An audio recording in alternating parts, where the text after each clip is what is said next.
नमस्कार। इजराइल का दावा है हमास चीफ मोहम्मद सिनवर को मार दिया है। ये नेचुरली हमास के लिए बुरा खबर है और इजराइल के लिए स्वाभाविक खबर है।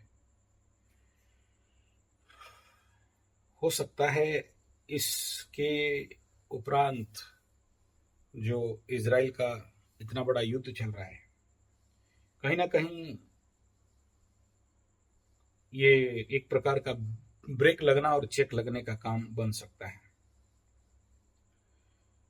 इसमें क्योंकि जब राजा खत्म हो जाता है, यानी मेन जो इन सारा जितना भी युद्ध का कारण बना और उग्रवादी आक्रमण बोलो या आप मिलिटेंसी अटैक जो इजराइल के साथ हुआ था, जिसके पीछे मास्टरमाइंड था, मेन चीफ लीडर अगर ये था, तो इस समय कहीं ना कहीं थोड़ा सा इस प्रकार के युद्धात्मक जो परिवेश है उसमें संभवतः शांति आएगा। लेकिन ग्रह और एस्ट्रोलॉजी नहीं बोल रहे हैं। और अगर इस समय आप देख रहे हो कि इंडिया पाकिस्तान सीजफायर में है, तो ये कभी नहीं सोचना कि सीजफायर में है। ये एक प्रकार का प्रिपरेशन बड़ा जोर से अंदर ही अंदर चल रहा है, चाहे इंडिया का कहो चाहे पाकिस्तान का कहो। इंडिया जरूर जो कुछ भी अटैक और जीत दिखाया है, चाइना, पाकिस्तान और टर्की, अमेरिका जो उनके खेमे में हैं, इन शक्तियों को कैसे काउंटर किया जाए और क्या क्या उसके लिए असला, बारूद इत्यादि चाहिए, उन सब का एक प्री प्रिपरेशन इस समय चल रहा है। लेकिन बाहर दिख नहीं रहा है। बाहर तो पैर पकड़ने का बात चल रहा है, लेकिन मौका मिलते ही इंडिया का चोटी पकड़ेंगे। और इंडिया वाले जितना सारा बहादुरी और डिंग हाँक रहे हैं कि हम ताड़ दिए, मार दिए, मोड़ दिए, इन सब का ख्याली पलो थोड़ा सा कम खा के अपना और ज्यादा प्रिपरेशन का स्थिति में आना चाहिए और ठोस कदम के लिए एक प्रकार का तैयारी करना चाहिए। हालांकि सुनाई दे रहा है कहीं कहीं इंडिया में अभी भी उस प्रकार के रियल सेल चल रहा है, ब्लैकआउट होने से क्या करेंगे, और इस प्रकार का कार्यक्रम चल रहा है। अच्छा बात है ये संवाद। उधर पाकिस्तान में हाफिज का बेटा का सरेंडर, ये न्यूज आ रहा है, लेकिन पाकिस्तान को विश्वास नहीं किया जा सकता है।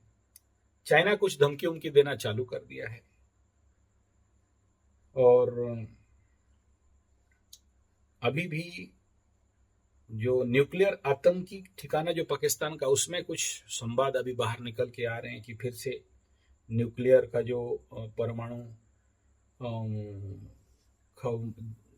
जो लीकेज था उसका जो खबर है, उसके ऊपर कई सारे लोगों का, हालांकि किसी को सटीक खबर बाहर नहीं आ रहा है, लेकिन ये चल रहा है इस समय।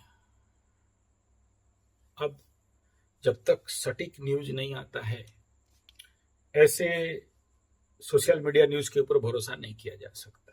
और ऐसा कोई वीडियो भी, उतना ठोस वीडियो भी नहीं आया है पाकिस्तान की ओर से। हो सकता है उनका आर्मी वाला उस सबको दबा के बैठे होंगे, लेकिन अगर ये लीकेज किया है तो आने वाला समय में कितना भी दबाव और कितना भी अमेरिका बोरन ओवन छिड़के, वो अंदर अगर ब्रेकआउट हुआ तो वो भारी तबाही मचाएगा, तो पता चल जाएगा। यूक्रेन के ऊपर रसिया का बमबारी कुछ कम नहीं है, बहुत सारे लाशों का गिरना दिखाई दे रहा है। और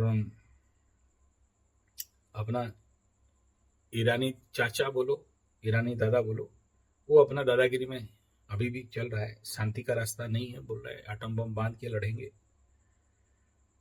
और सोशल मीडिया में ये भी हवा चल रहा है कि हाफिज सईद लाहौर में पकड़ा गया। अरे पकड़ा किया जाएगा, वहां तो है, फिर पकड़ा किया जाएगा, पकड़ के क्या उखाड़ लोगे। और मोदी जी जिस प्रकार का भयंकर भाषण दे रहे हैं, उसमें नेचुरली पाकिस्तान का हक्का चक्का बंद होना स्वाभाविक बात है। ट्रम्प चचा अपना नौटंकी में लगे हुए हैं। लेकिन ये जितना सारा स्थिति है, ये सब यही बता रहा है, अगर आप ध्यान से देखेंगे जो भी न्यूज मूवमेंट चल रहा है, ये केवल एक ही चीज दिखाई दे रहा है कि आने वाला समय में युद्ध होगा। और एस्ट्रोलॉजिकल ग्रह विशेष भी यही बता रहे हैं, क्योंकि आने वाला समय में मंगल केतु का युति और सितंबर के आसपास ग्रहण, चंद्र ग्रहण, सूर्य ग्रहण का स्थिति रहेगा। और इधर बिहार का इलेक्शन, गर्माहट लालू यादव के दो पुत्रों का जिस प्रकार का नौटंकी है, ये दिख नहीं रहा है कि कुछ अच्छे आरजेडी को संवाद मिलेगा। लेकिन अभी भी परमाणु का भय विश्व ब्रह्मांड में लगा हुआ है, शांति नहीं हुआ है। और ये कहीं ना कहीं हम सब के लिए चिंता और भय का कारण है। भगवान को प्रार्थना करें कि इस प्रकार का विपदा नहीं आए। और कल की अवतार भविष्य मालिका के तहत ये युद्ध का स्थिति ये लंबे समय तक खींचेगा, चाहे शीतल युद्ध हो, चाहे सीज फायर हो, लेकिन एक दूसरे को तानातानी कंडीशन में रहना एक स्वाभाविक बात दिखाई दे रहा है। इसलिए बहुत जरूरी है, भगवान को प्रार्थना करना चाहिए कि विश्व में शांति हो। धन्यवाद, नमस्कार।